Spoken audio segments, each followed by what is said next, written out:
Welcome to the channel guys. कुछ time पहले मैंने अश्वगंधा के ऊपर एक वीडियो बनाया था, डिस्क्रिप्शन बॉक्स में लिंक है उसका।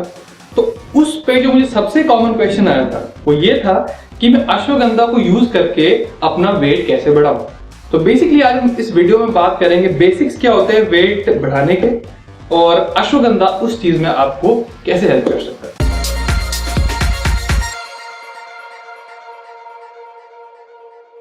गाइस, वेट बढ़ाने के दो मेन कंपोनेंट है।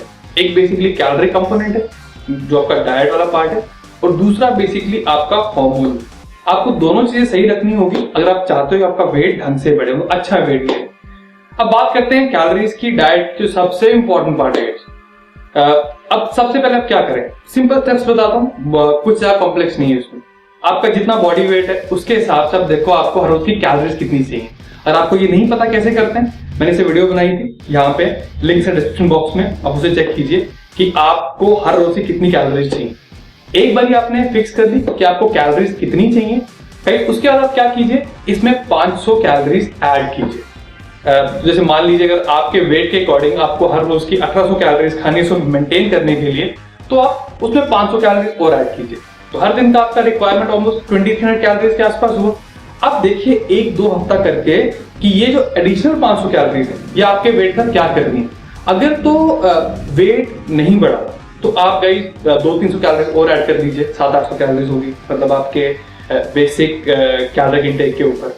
तो और लेकिन अगर ऐसा हो रहा है कि मान लीजिए वेट बढ़ रहा है लेकिन सारा फैट लग रहा है, तो 500 से कम करके गाइस 300 के आसपास कर लीजिए। मतलब ये थोड़े हिट एंड ट्राई चीजें हैं जो अगर आप 1 महीना करें अपनी बॉडी के साथ तो आपको आइडिया हो जाएगा कि इतनी कैलोरीज खा के मेरा वेट कांस्टेंट रहता है, उसका अगर मैं कैलोरी सरप्लस में जाता हूं तो कितने सरप्लस की जरूरत है जिससे मेरा वेट बढ़ जाएगा। गाइस, आपको और किसी चीज की जरूरत नहीं। अगर आप ये चीज अपनी सही कर दी आपका वेट अच्छे से बढ़ेगा। अब बात करते हैं अश्वगंधा में कैसे हेल्प कर सकता है। अब जब मैंने बात की थी अश्वगंधा की वीडियो में कि जो सबसे इंपॉर्टेंट फैक्टर होता है अश्वगंधा का, जो अश्वगंधा जिसमें हेल्प करता है, वो ये करता है कि वो कॉर्टिसोल को बेसिकली कम करता है। अब इस कॉर्टिसोल बेसिकली हमारा स्ट्रेस हार्मोन है, और जो स्ट्रेस हार्मोन कॉर्टिसोल है जब ये हाई होता है तो हमारा मसल बिल्डिंग या फिर लीन मास बिल्डिंग वाला जो हार्मोन है टेस्टोस्टेरोन वो कम होता है। तो अब गाइस आप एक बड़ी सिंपल सी चीज कर सकते हैं। अब again ashwagandha guys universal dosage नहीं है कि हर किसी के ऊपर अलग अलग तरीके से काम करता है, लेकिन आप शुरुआत कैसे कर सकते हैं।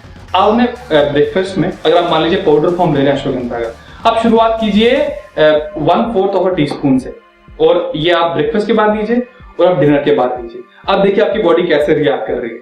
अगर आपको ठीक लगता है तो गाइस आप 1/4 से ऑलमोस्ट 1 टीस्पून पे आ सकते हैं, ब्रेकफास्ट के बाद भी और डिनर के बाद भी। Guys that's it. आपको और किसी खास चीज की जरूरत नहीं और किसी सप्लीमेंट की जरूरत नहीं। अपनी डाइट ठीक रखिए और हल्की फुल्की चीजें उसमें ऐड कीजिए। गाइस, एक और बहुत इंपॉर्टेंट कंपोनेंट है। नॉर्मली जिन लोगों का वेट कम होता है उनको हम एक्टोमॉर्फ्स बोलते हैं। अब एक्टोमॉर्फ जब वर्कआउट की बात करूं तो इस एक्टोमॉर्फ को थोड़े ज्यादा रेस्ट की जरूरत होती है बिटवीन वर्कआउट्स। तो अगर आप एक एक्टोमॉर्फ हैं जिसको मुश्किल हो रही है वेट गेन करने में, तो गाइस आई डोंट रिकमेंड कि आप 6 दिन वर्कआउट करो हफ्ते में। आप 4 दिन या 3 दिन वर्कआउट कीजिए। मान लीजिए 1 दिन वर्कआउट किया, उसके बाद रेस्ट किया, फिर वर्कआउट किया, फिर रेस्ट किया, क्योंकि आपको रेस्ट की बहुत जरूरी होती है। जब आप रेस्ट करेंगे, प्रॉपर न्यूट्रिशन देंगे, थोड़े प्रॉपर सप्लीमेंट्स देंगे, तो वेट गेन आपका खुद ब खुद होगा। तो गाइस आई गेस कि बहुत सिंपल सी चीजें जो आराम से मैनेज कर सकते हैं, इंप्लीमेंट कर सकते हैं। करके बताइए कैसा लगा। तो I will see you next time. Till then bye bye.